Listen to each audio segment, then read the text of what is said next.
It's time to talk invasives, everybody. So today we have for you not one, but three great presentations that are going to highlight the dedicated work to this task and the invasive plant management spotlight session. So to jump right in, our first presenter is Lori Chamberlin, who will be giving the presentation, Grazing Down Invasive Plants.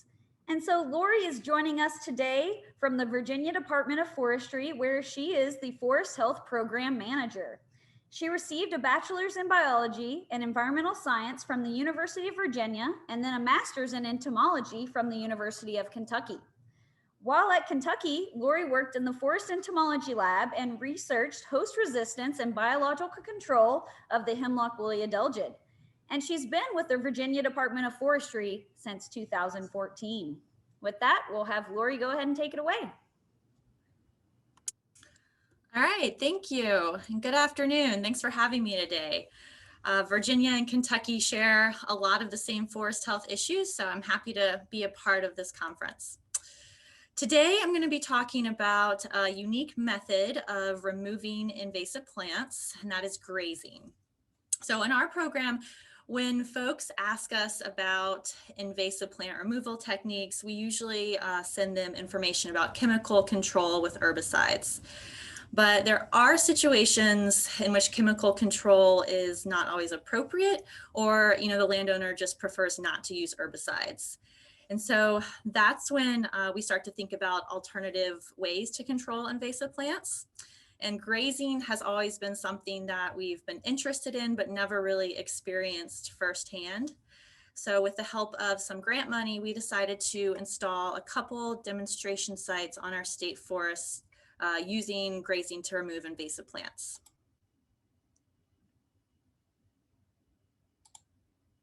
There we go. So grazing relies on cattle, sheep, goats, or horses to reduce infestations, and we chose to experiment with goats. The use of goat grazing is by no means a new practice, but it is kind of a relatively new trend that is catching on the East Coast. I think it's been extensively used in the Western US on rangelands to control noxious plant species and grasslands, but it seems now to be gaining popularity in the East as well. So goats are great because they have the ability to consume woody plants and weeds. They are resistant to many plant toxins and tannins that other animals may not be able to tolerate. They recycle nutrients back to the forest floor, and they're pretty low maintenance. But there are certainly some pros and cons of this technique. In the pros column, we have eco-friendly. Goats are often considered eco-friendly because it's not using chemicals. You don't have to worry about exposure to herbicides or harming sensitive ecosystems. They're indiscriminate herbivores that will eat pretty much everything, so it's really good for dense infestations. And you get immediate results. It's pretty shocking how much of an impact they have on a site within just a few days. And then I also put entertainment value here because really it's just a lot of fun, especially when there are baby goats out there. We became really popular with our coworkers when we did this project. All of a sudden, everyone wanted to work with us. So that was fun. In the con column, I also have indiscriminate herbivores because since they eat everything, that does include native and desired plants. You can't really pick and choose what you want the goats to eat. The plants do grow back. They're just getting the above ground plant material. So, just like with hand pulling, if you don't get the roots, the plants are going to grow back. It may take years of persistent grazing to have an impact, and it can cost a bit of money. If you don't have your own goats, you're going to be renting or hiring, and that can cost a bit of money.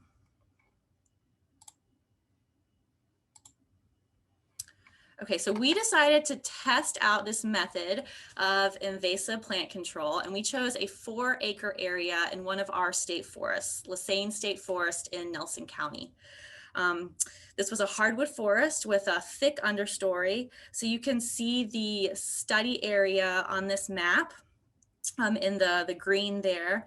It was bordered by a stream on one side, a dirt road on one side, and then above there was a field where actually we have chestnut research being conducted. And going into this, you know, we knew that goats would be very good at clearing the lands, but we also knew that the site would probably need some follow-up treatment. So we decided to divide our study area into 3 different plots with different follow-up treatments.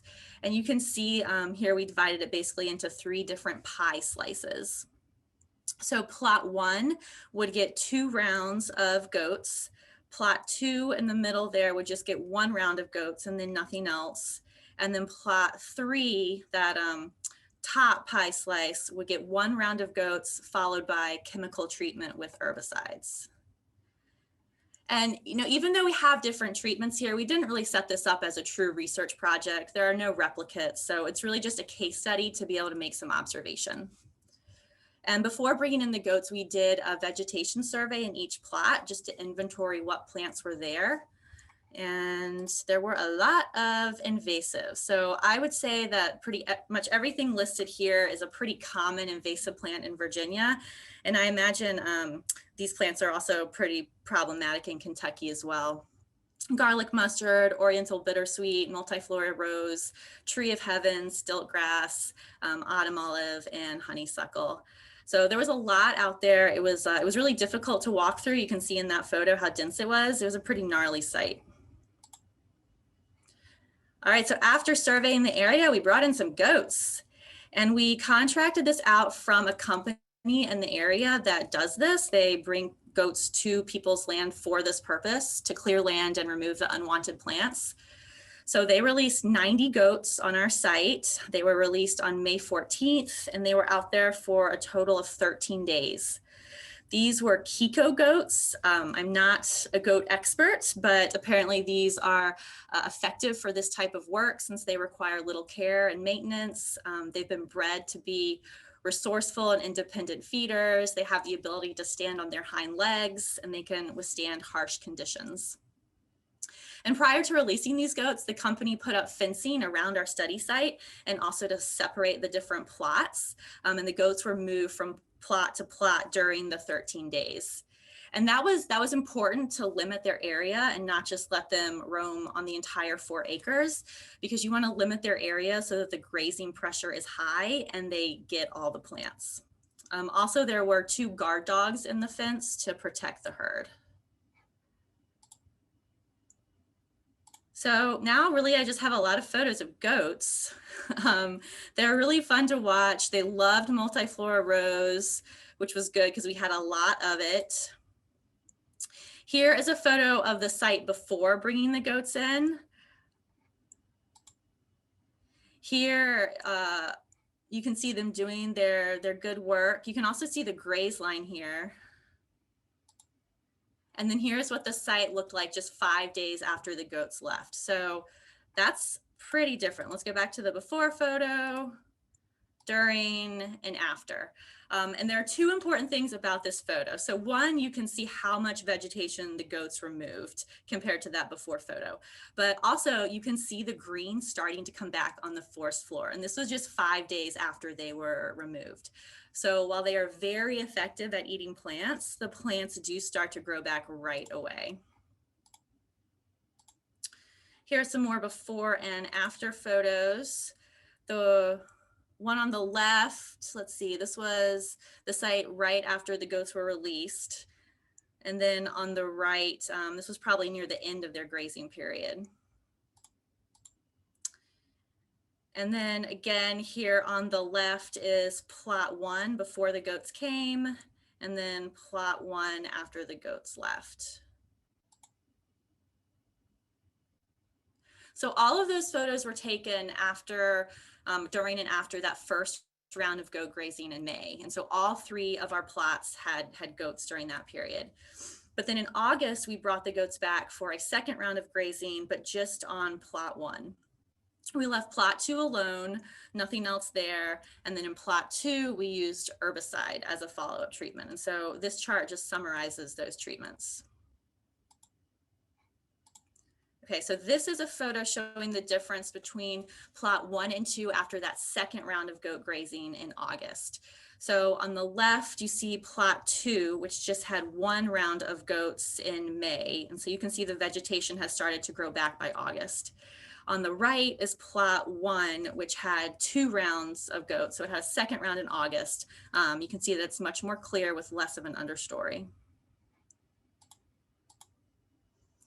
And plot 3 received a chemical treatment in August. And so by August, there was a significant amount of invasive species in this plot that had either leafed out again after the goats had left in May, or they were just too high for the goats to reach in the first place, such as tree of heaven. And so all of these invasive species were treated in August on this third plot with cut stump, foliar, and hack and squirt methods using triclopyr products. And this is just a photo of a tree of heaven stump painted with herbicide. And this is a summary of the results. And again, results is kind of in quotes because this was just kind of our observations in this one study site. So you can see in plot 1, it had both rounds of goats. That did okay. The second round of goats definitely helped keep the vegetation back, but follow-up was still needed. The second plot just had 1 round of goats. This was the least effective. The plants were initially removed, but they quickly grew back. And then in plot 3 with the goats and then herbicide, this was the most effective, but there's still need for long-term management. Lori, you have 5 minutes. Okay, thanks. We have done vegetation surveys post-treatments up to 1 year later to look at the composition of individual plant species and how they respond to these treatments. I don't have that data today, partly in the interest of time, but also we're just still trying to make sense of it. The abundance of some plant species increased and then some decreased, and I think we're just going to need to do this a few more times before we can really start to get a handle on the trends with specific plant species. So to summarize, goats are really good at what they do, eating a lot of plants in a short period of time. They were very successful at clearing the land, and I was impressed by what a significant impact they had after just a few days. However, they aren't going to be that magic one-time solution to an invasive plant problem.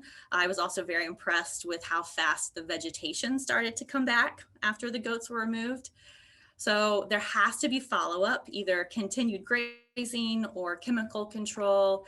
And in our experience, follow-up with chemical control was the most effective. Now, one might ask, like, what's the point of using goats if you're just going to spray anyway? And I think the big benefit that we saw was that using the goats first really opened up the forest floor and made the land more accessible for the chemical treatment. The guys that applied the herbicide said that having the goats go first was extremely helpful because then it allowed them to have a much more targeted approach. They were able to see which invasive species were left and spray them directly without having to, forage through dense brush or accidentally spraying a native desirable species. So that did significantly reduce their time and labor.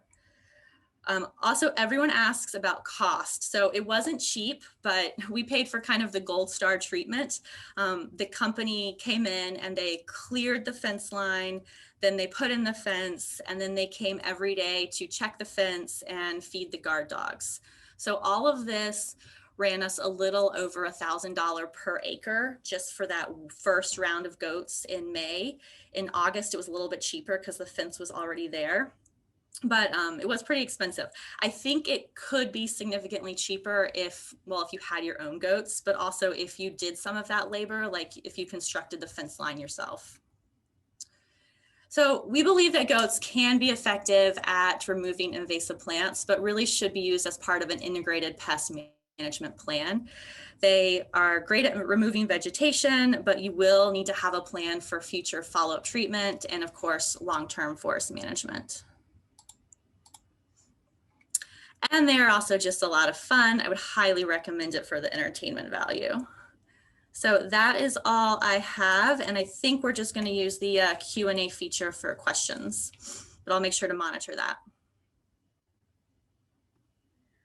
Wow, who said invasive plant management can't be fun and super cute? Thank you so much for that, Lori. I know I learned a lot, and hopefully here in Kentucky, we can try to use this tactic as well.